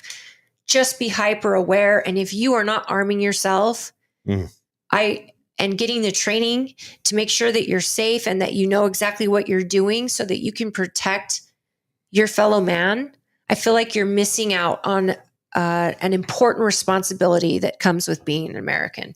Yeah. And standing your ground and making sure that you can protect your family and those innocents around you. These people were innocent. They did nothing to this man. Nothing. They were just honoring hostages. And but for the fact that they weren't at that event, the thing that makes me laugh about that guy is he's from Egypt. And Egypt also has the Palestinians locked in Gaza. Egypt won't take them. Come on. Egypt won't allow they won't allow mass migration into their country. Neither will Jordan. They refuse to let these people come in. Jordan did it once. Well, that's all it took. And they killed Jordan's Secretary of State and tried to kill the king. Yeah. So they've ended it. So Jordan's like, no, those guys are savages. Am I saying the Palestinians are savages? No, but I'm saying Jordan says they are. And Jordan and Egypt are right there on the border. Yeah. And they refuse to take any, not one refugee from Palestine. And that was something our Secretary of State tried to get them to do, and to get the people out of Gaza. And they said, nope, sorry, no, we'll send you money. We're not Jordan's taking like, people. we've done that before. We ain't doing that again. It's true. This is an ugly thing. Where did Percival go? Percival, come on, give it to me. And then you had you had some of the BBC had to retract a story they did regarding bombing happening in Gaza, and they said that that Israel did it, and Israel said we didn't do this, and it finally they were able to get video and all this stuff, and ended up that it was being done by Hamas into Palestine, and BBC had to retract. Washington Post ended up retracting. Oh, man. Should I be surprised yet? Well, Jeff Bezos, I guess, made a heck of a phone call to his editor and said, fix that now. Because we're not going to be like the BBC. Well, we need to get more facts before we print. And I was like, wow, there's an idea for a free press. Well, I think Bezos, I think they all saw the tides change. I think we're noticing that all together in all of these, I want to say tech billionaires. They're all noticing, wait a second, we hitched ourselves to a wagon. That wagon has not done so well. And so they're... You mean the political wagon or? Yeah. And I think we're going to see they're all, in the end, I think we're going to see them flirt a lot more with libertarianism. Yeah.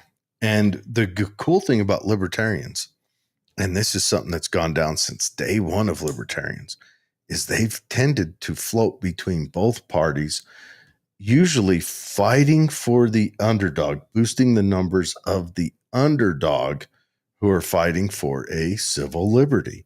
Well, I mean, libertarians believe in live and let live, just don't infringe on my rights.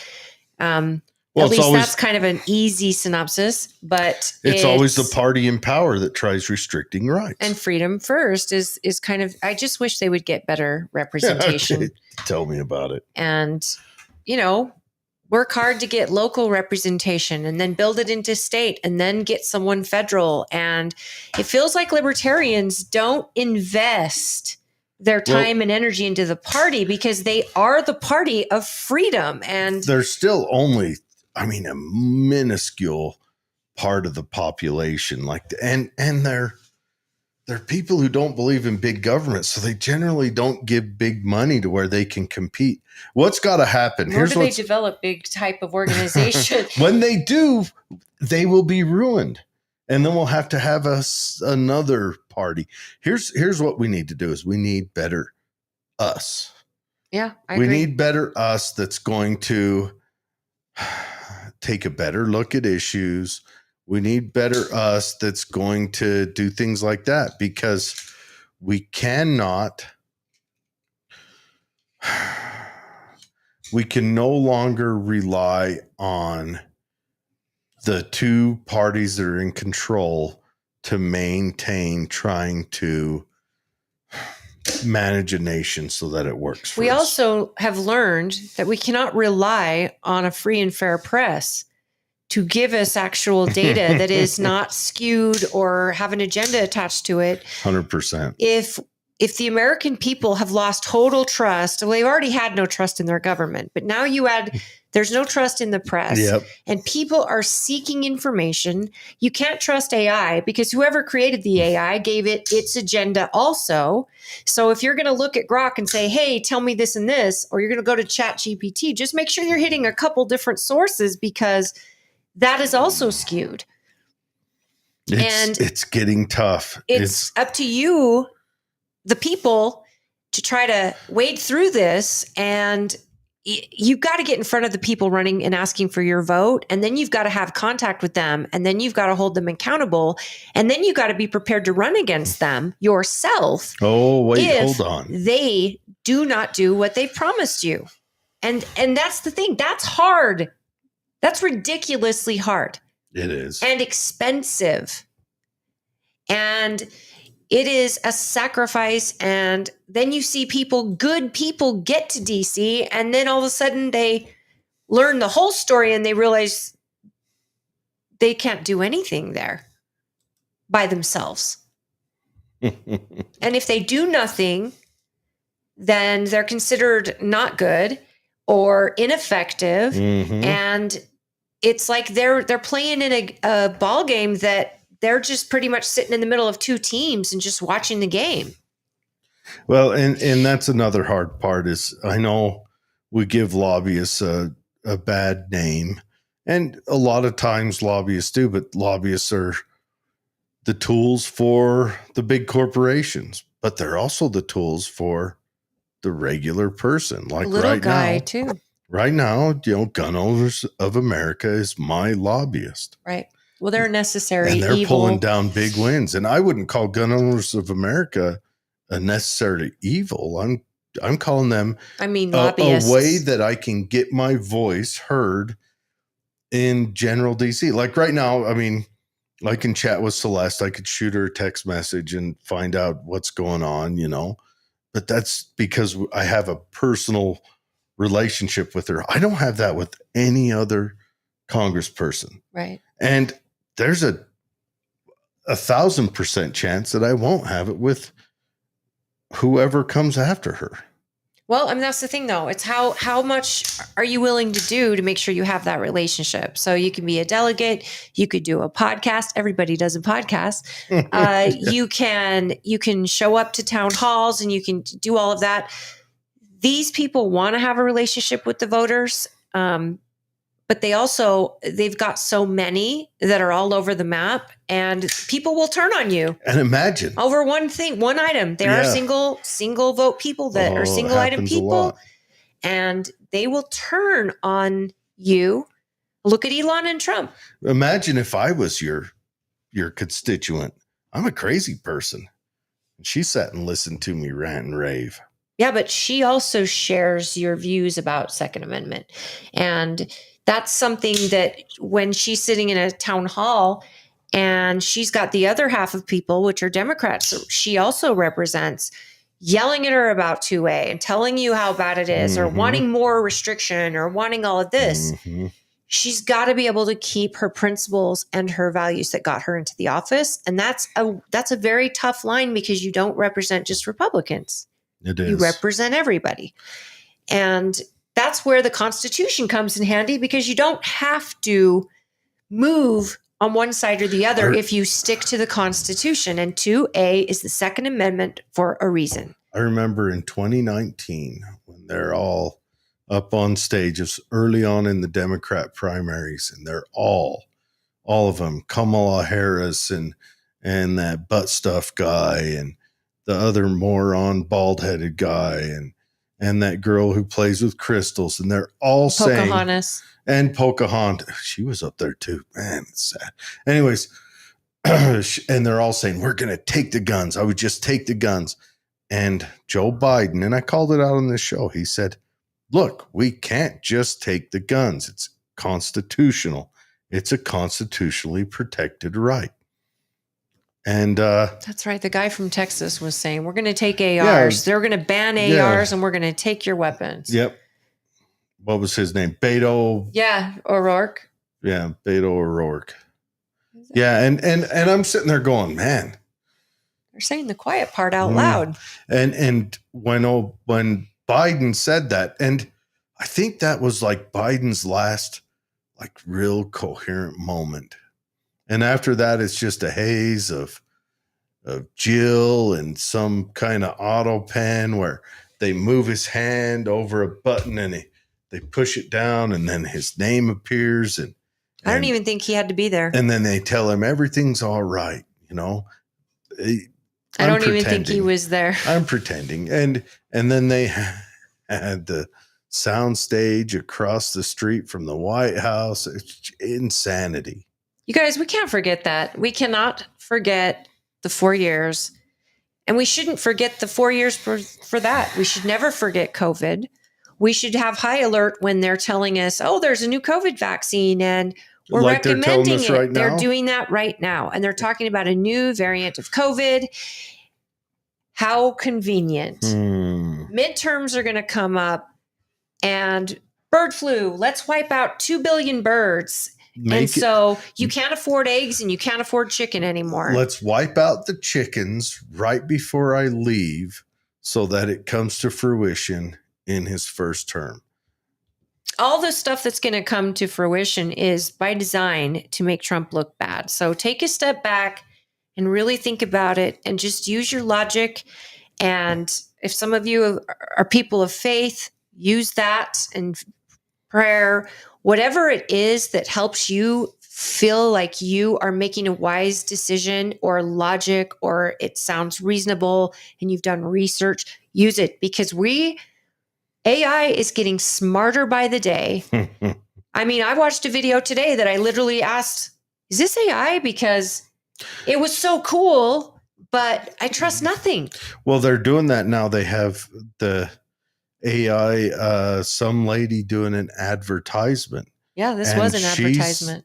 She's just AI sitting there like she's on a podcast and not a real human being. And then I feel bad for those girls who's been making that living off of OnlyFans, because that's going to come to an end. It's all going to be robot feet. And you won't need influencers anymore, folks, because influencers, which are some of the most misguided people. How wild will that be if your influencer is a computer? They have one. And but it's totally deciding. It's just on computers when I don't know. I'm excited. It's an AI that can create content.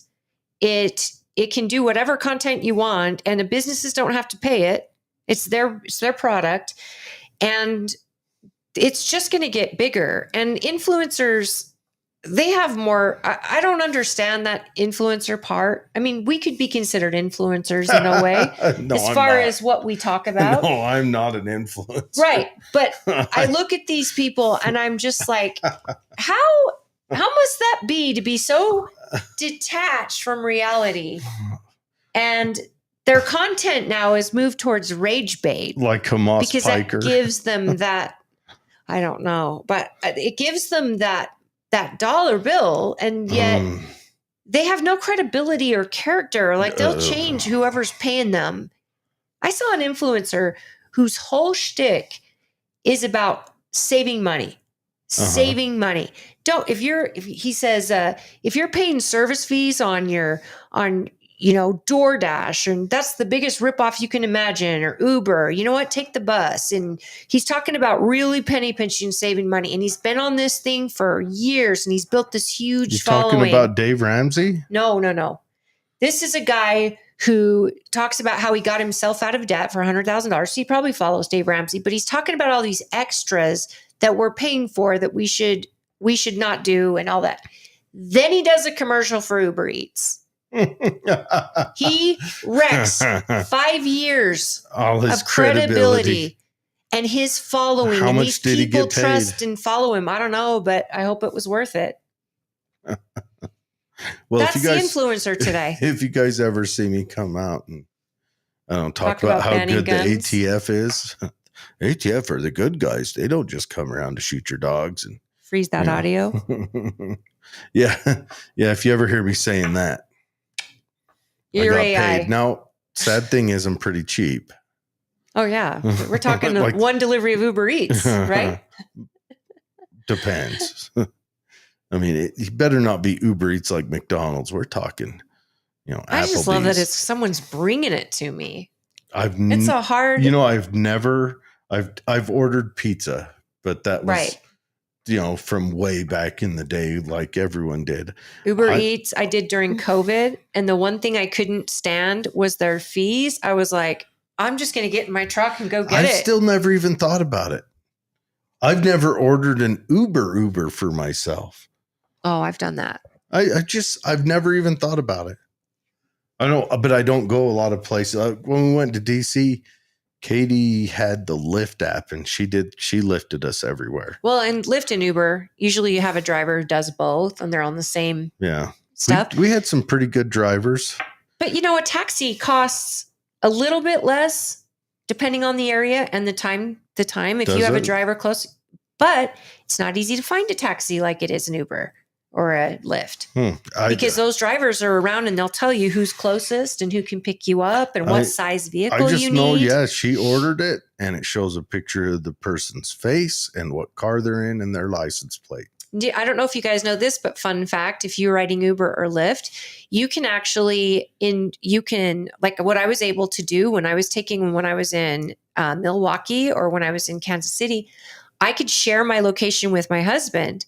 So he could see in real time where my Uber was or my Lyft was.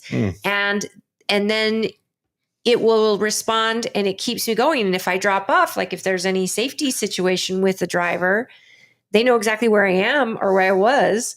And I mean, there's so many safety measures that have been put in place. AI has its benefits. It does. It really does. But it also has a creepy side to it where you don't know what's real and what isn't. And it's going to get there where you're not going to know. Oh. We already have our older folks who see the miniature dog in the lady's hand on Facebook, and it's the cutest thing you've ever seen. And they're like, oh, where do I buy that? Checking their pockets. And I'm like, that isn't real. That's AI. I didn't know. Yeah, it's getting better and better. I The was people sharing don't that have dog 20 with fingers anymore. Katie all the time. I was like, look at this tiny thing. Yeah, you're Come thinking. to find out it was all computer generated everything. But it's so amazingly done, right? It's it's amazing. It's going to be cool. The future is you're going to say, as a family, we want to watch a movie tonight. And everyone's going to say, look, I want to watch an action. I want to watch a comedy. I want to watch a romantic comedy. And I want to watch a documentary. And AI will build that movie for your family, populate it with your favorite actors and actresses that are all AI anyway. They won't be even real people, just be complete AI generated people. And they'll build that movie and you'll have a romantic comedy about the 100 Years War. And it'll be everything everyone wants. Norma says, I did Instacart when my foot was broken and I was in a boot on my right foot. Yeah. And I order my groceries. Times like that. Katie does too from Walmart.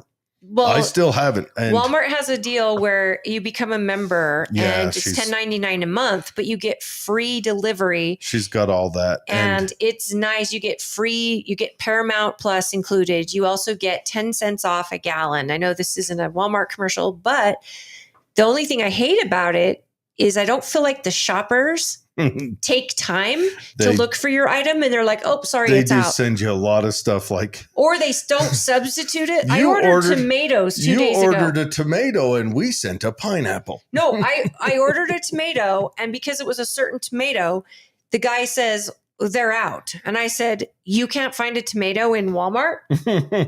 No, I'm not allowed to substitute.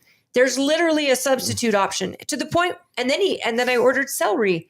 2 of them came normal. The third one was rotten. Mm-hmm. And I'm like, dude, have you never bought celery before? So it's tough. That is so frustrating. Now, Jordan brings up, he says, I like Baby Trump, LOL, or Baby Uchtdorf videos, Life of AI. Dude, those baby videos where they have Theo Vaughn. Yeah. That is... Oh my gosh, Theo Vaughn, first of all, he's too funny. He's my spirit animal. And man. And Joe Rogan. Yeah, they're great. They are. Have you seen the ones where, I don't know if you guys have ever seen the Chappelle Show, but where Charlie Murphy is talking about Rick James at Eddie Murphy's house. I've got that by babies. Oh, that'd be great. I got to send it to you. My brother sends them to me all the time. See if you can find Charlie Murphy talking about when he went to Mike Tyson's house wrestling with the tiger. That was too funny too. That was good. Jordan says, dang, so cool. I want to work for Walmart now. Seriously, it's nice, but I would love, and the shoppers get tips before. Like when you're closing out, you decide what you're going to tip them. But I did learn this. Even if they say they don't have the items, they refund that money back. Mm-hmm. But they don't do that. They don't adjust the tip to match your percentage. They keep whatever you initially put in there. So I'm tipping 15%. They get their hookup regardless. My order, but they don't give me The one thing I do have to say, though, I contacted Walmart about the couple of items that I got that were totally terrible, and they gave me a refund Good. without any questions. Walmart is a stand-up company like that. I don't like the way they treat their employees and the way they tend to have a negative effect on local businesses in the community. But I don't think that's the fault of Walmart. That's the fault of the big bucks and lack of competition.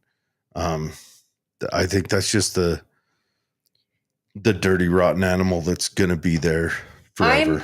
I'm very excited about the Smith's Marketplace coming to our county. Oh my gosh, so is Katie. Everyone and is. I'm really hoping that they do a delivery. I think they do, but I love the competition because I know that my service at Walmart should get better if they have competition, but Smith is a little more. However, when Smith has a deal, though, they have a deal. They carry it pretty good. And if they have a gas station attached and you shop at Smith's regularly, I've gotten as much as $1.50 off per gallon because they give you benefits based on your purchase history per month.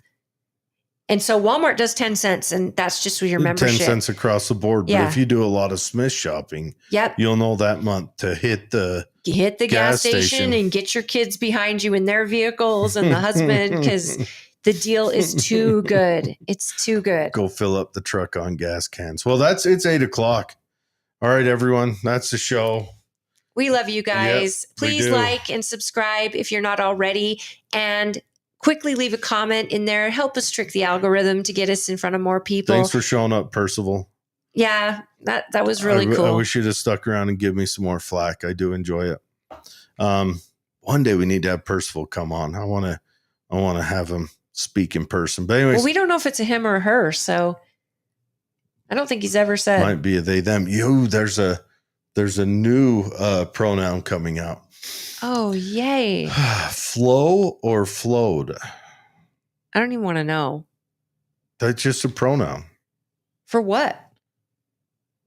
I don't know. Okay. Well, did you see the big track champion in California accepting her prize? Their prize? She took on the women, and the crowd booed. They them won.